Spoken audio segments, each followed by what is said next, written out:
Hello， 大家好，欢迎回到外媒看中国，我是安博然。China has banned the import of all marine products from Japan after nuclear-contaminated wastewater from the Fukushima nuclear plant began to be released into the Pacific Ocean last Thursday. Western media has provided some useful balance when it comes to highlighting possible dangers around the release, as well as public uproar in Japan itself, as well as South Korea.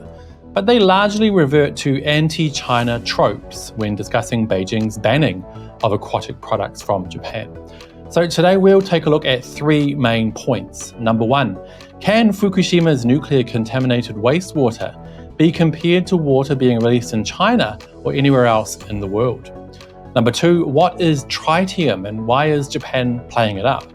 And number three, what is the real danger?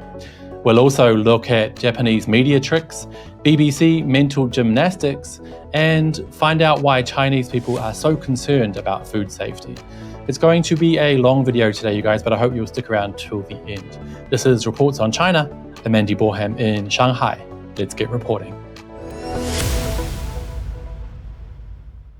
3 nuclear meltdowns occurred at Japan's Fukushima Daiichi nuclear power plant in March of 2011 after a massive 9.0 Richter scale underwater earthquake, the most powerful ever recorded in Japan, led to a massive tsunami which flooded the plant's diesel emergency power generators, meaning the reactors could no longer be kept adequately cool.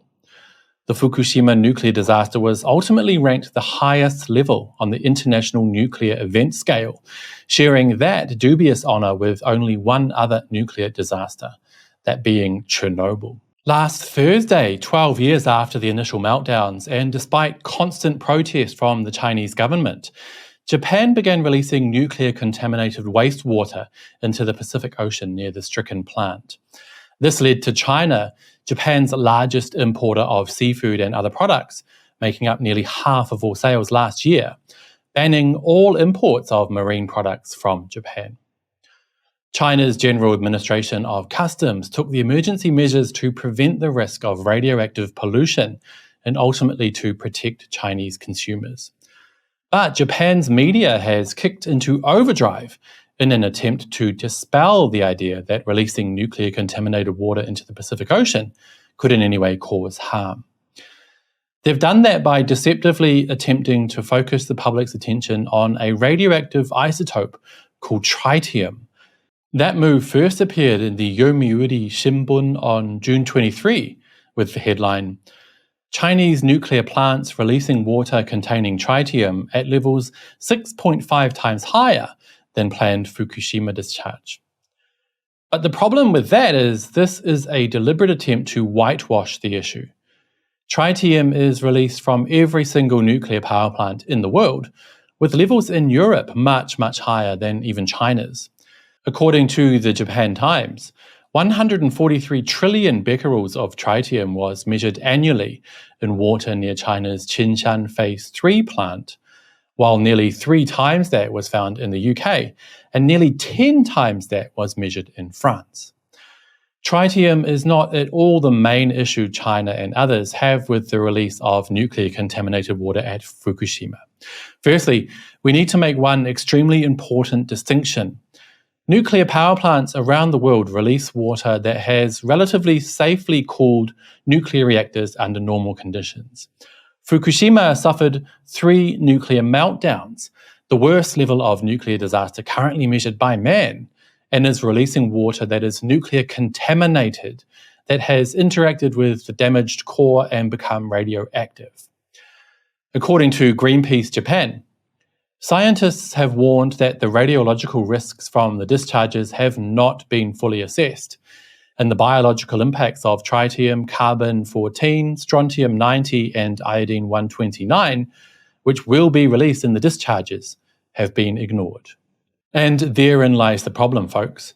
Japan's government and TEPCO, the Tokyo Electric Power Company who own the plant, are trying to make the public believe that the only problem is tritium, while blatantly ignoring the real risks of releasing carbon-14, strontium-90 and iodine-129 and other radionuclides into the Pacific Ocean. Check out this article from the Japan Times, which blatantly pushes that narrative. Japan will begin the release of tritium-laced water from the Fukushima No. 1 nuclear power plant on Thursday, weather conditions permitting, Prime Minister Fumio Kishida said Tuesday in a meeting with relevant ministers and other involved parties.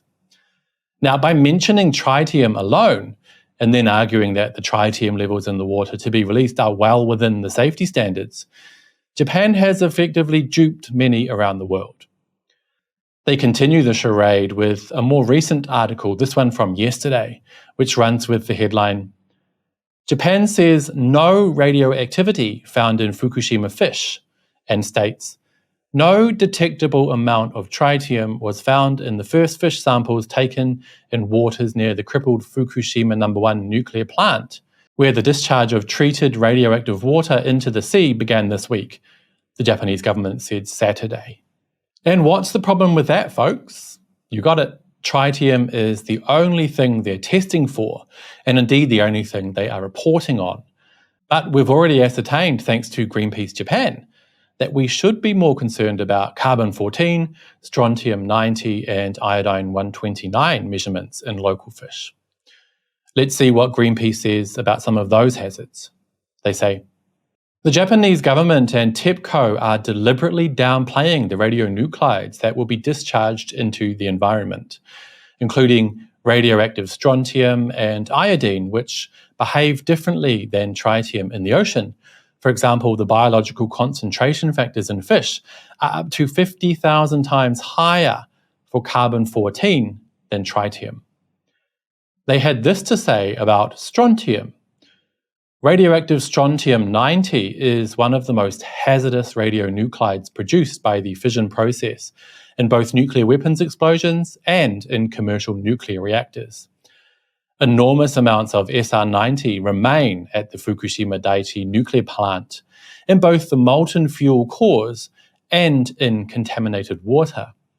In the environment, SR90 behaves in a similar way to calcium, being absorbed by plants, animals, and humans through ingestion of contaminated food or water. Around 70 to 80% of SR90 is excreted, with the rest deposited in bones and bone marrow, and a very small amount in blood and soft tissues. Its presence can cause cancer of the bone, bone marrow, and of nearby tissues.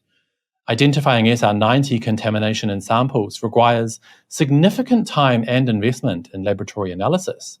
As a result, SR90 remains one of the least studied of the radionuclides released from Fukushima Daiichi. So despite the clear risks, or at least the level of uncertainty surrounding the safety of releasing nuclear-contaminated water into the Pacific Ocean, Western media still can't shake their addiction to China bad porn. Check out this report from BBC headlined, The Science Behind the Fukushima Wastewater Release, which is overall quite balanced in presenting Japan's arguments and the arguments of scientists who disagree. They quoted a UK professor, James Smith, as saying, in theory, you could drink this water. Now, I wonder if we should give him a ticket to the site and get him to do that on camera. Marine biologist Robert Richmond disagrees, adding, we've seen an inadequate radiological ecological impact assessment, which makes us very concerned that Japan would not only be unable to detect what's getting into the water, sediment and organisms, but if it does, there is no recourse to remove it. There's no way to get the genie back in the bottle. But despite that concern from a prominent marine biologist who she literally just quoted, BBC journalist Naveen Singh Khadka decided to throw that all out the window when it comes to China being against the release of the radioactive water. Naveen said, China has banned Japanese seafood as a result of the wastewater release. Some media commentators believe this could be a political move, especially as experts say there is no scientific evidence backing concerns around seafood as the radiation released is so low. Didn't you, literally just interview one, Naveen? And if protecting your population from potential harm is quote-unquote political, then long live the Communist Party of China, I say. In another piece of twisted logic, the BBC exclaims, "Discharge from Japan nuclear plant safe, tests show," before going on to, without the slightest hint of irony, admit that those tests came from none other than TEPCO, the owner of the plant. Chinese people and the Chinese government are extremely concerned about food safety, especially following some hideous situations in the past where people have died over unsafe food. An infant milk formula scandal in China back in 2008 led to the deaths of 6 babies and the hospitalization of 54,000. Even since then, food safety standards have improved dramatically, and it goes without saying that the Chinese government will do all it can to ensure the food and drink its citizens consume are top quality and extremely safe. Why is it, do you think, that New Zealand milk is so popular in China, especially baby milk formula? It's because New Zealand milk is famous for being extremely safe, and China's middle class are willing to pay top dollar for that assurance. It also goes without saying then that Beijing will absolutely not allow Japanese marine products to be imported and sold inside China, while there are still so many questions up in the air. Until Japan can prove that all worries are unfounded, the nuclear-contaminated water should be held on site, which, I might add, just so happens to be the recommendation of Greenpeace Japan. Okay guys, that will be it for today, but as always, I'd love to hear what you have to think, so do let me know down below. And also, don't forget to subscribe if you haven't already. I noticed recently that around half of you are watching my videos regularly, but not subscribing. What's with that? Anyway, see you all next time. Bye-bye.